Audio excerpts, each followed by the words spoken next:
ఛత్తీస్గఢ్ విద్యుత్ కొనుగోళ్ల అంశంతో పాటు యాదాద్రి, భద్రాద్రి థర్మల్ ప్లాంట్ నిర్మాణానికి సంబంధించి మాజీ ముఖ్యమంత్రి కేసీఆర్కు జస్టిస్ ఎల్ నరసింహారెడ్డి నేతృత్వంలోని జ్యుడిషియల్ కమిషన్ నోటీసులు జారీ చేసింది. జూన్ 15వ తేదీకల్లా వివరణ పంపాల్సిందిగా ఆ నోటీసుల్లో పేర్కొంది.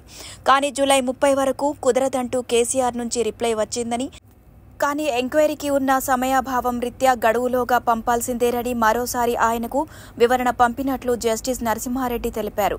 కేసీఆర్తో పాటు మరో 24 మందికి కూడా నోటీసులు ఇచ్చామని, వారి నుంచి కూడా వివరణలు వస్తున్నాయని తెలిపారు.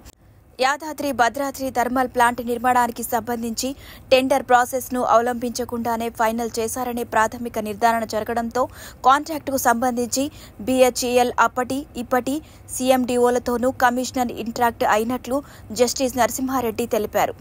ఏ పద్ధతిలో కాంట్రాక్ట్ ఇచ్చారో వారి నుంచి వివరణ తీసుకోనున్నారు.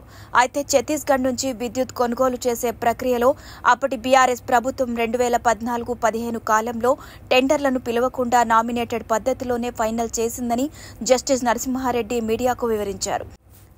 కేసీఆర్ సహా నోటీసులు అందుకున్న 25 మంది ఇచ్చే సమాధానాలు సంతృప్తికరంగా లేవని కమిషన్ భావించినట్లయితే వ్యక్తిగతంగా విచారణకు హాజరు కావాల్సిందిగా కోరుతున్నామని అన్నారు.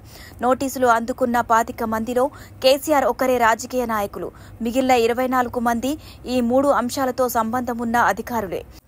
ఈ 3 అంశాలతో సంబంధమున్న అనధికారుల నుంచి వివరాలను కోరుతున్నామని, అప్పట్లో ఏం జరిగిందో తెలుసుకుంటామని అన్నారు. నోటీసులకు వారు ఇచ్చే సమాధానాలకు అనుగుణంగా తదుపరి చర్యలుంటాయని తెలిపారు. టెండర్ విధానాన్ని ఫాలో కాకుండా డైరెక్ట్ నెగోషియేషన్స్ ద్వారా అప్పటి ప్రభుత్వం వీటిపై నిర్ణయం తీసుకున్నదని జస్టిస్ నరసింహారెడ్డి తెలిపారు.